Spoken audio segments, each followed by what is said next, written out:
Royce held a wooden stick at his side, not to use it, but to show the boys that this was no game. The afternoon light sliced across the quiet neighborhood like a breath held too long, warm and bright yet unable to melt the cold knot inside Arya as she walked with Lily and Nora along the familiar route home.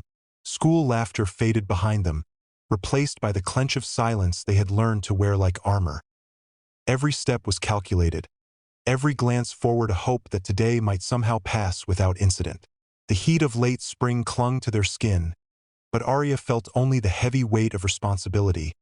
The years she had spent guarding her younger sister from a world that didn't seem interested in guarding her back. Lily's hand tightened on the frayed strap of her backpack, her knee still tender from a scrape she had pretended didn't hurt, while Nora hugged her books to her chest, glasses fogging at the edges with the fear she kept tucked behind a careful mask. The boys waited ahead, for familiar silhouettes whose names had become the drumbeat of dread, and the air changed, thickening with the tension of something about to snap, as the girls moved like practiced ghosts along the pavement that had never belonged to them. If you believe in kindness and second chances, please like, comment, share, and subscribe to Kindness Loom. For weeks the harassment had been a slow erosion, tiny stings that stacked into something immense. Insults tossed like coins, backpacks yanked for sport, books dumped on concrete with laughter sharp enough to cut. Teachers offered gentle words that dissolved the moment the girls stepped beyond the school gate. Neighbors stared from porches, then slipped back into comfortable silence, and parents mumbled, "Boys will be boys," as if the phrase could excuse anything. Arya, 16 and wiser than she should have needed to be, carried her sister's safety like a second heartbeat. Lily, 14, learned how to fold herself into corners of the world that never made space for her.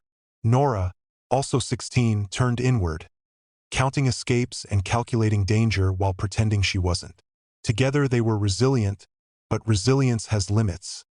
It cracks when cruelty presses hard enough. And on that Thursday afternoon, when the boys shoved Lily and scattered Nora's books across the asphalt, the final thread of quiet endurance snapped. The arrival of the Veterans Riding Club felt like a scene pulled from a film reel, unexpected, perfectly timed, and impossibly real. 3 motorcycles approached with engines that sounded like rolling thunder, the chrome catching the light as if the sun itself had decided to intervene. Royce led the line, his posture carved from years of carrying weight that others couldn't see. Behind him rode Elias and Marcus, broad-shouldered and steady, men built from the kind of life that teaches a person when to speak and when to step forward. They were simply passing through, until they saw Lily sitting on the pavement, her books scattered like fallen leaves, and time itself seemed to still. The bike slowed. A neighbor paused at her window. Even the wind held its breath. The girls froze, breath trembling in their chests, as the boys' bravado collapsed into something small and breakable. There was no shouting, no theatrics, only the shift of power as Royce stepped forward and the street recalibrated around him. His wooden stick rested at his side, a symbol rather than a weapon, a reminder that this was not a game, not a joke, not a harmless rite of passage. The boys shrank beneath the weight of being truly seen, by adults who refused to excuse them and by a community that, for the first time, stopped pretending not to notice. Royce didn't raise his voice. He didn't need to. He simply asked them to pick up what they had thrown, to return what they had taken, and to say words that had been missing for far too long. Apology, responsibility, accountability. And as the boys obeyed, shame coloring their faces, the neighborhood stirred awake. A neighbor stepped out onto a porch. A teacher lingered at the corner. A parent crossed the street with a look of concern sharp enough to pierce years of indifference. It wasn't a dramatic showdown. It was the slow, powerful inhale of a community remembering how to care. The turning point unfolded quietly.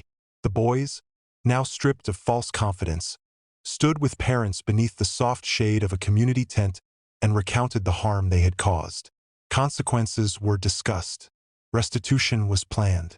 And outside, Arya, Lily, and Nora began to walk the path home with a lighter touch, as if the air had cleared for the first time in months. Arya noticed sunlight catching on leaves instead of scanning for hiding places. Lily's laughter returned in hesitant notes, like a melody relearning itself.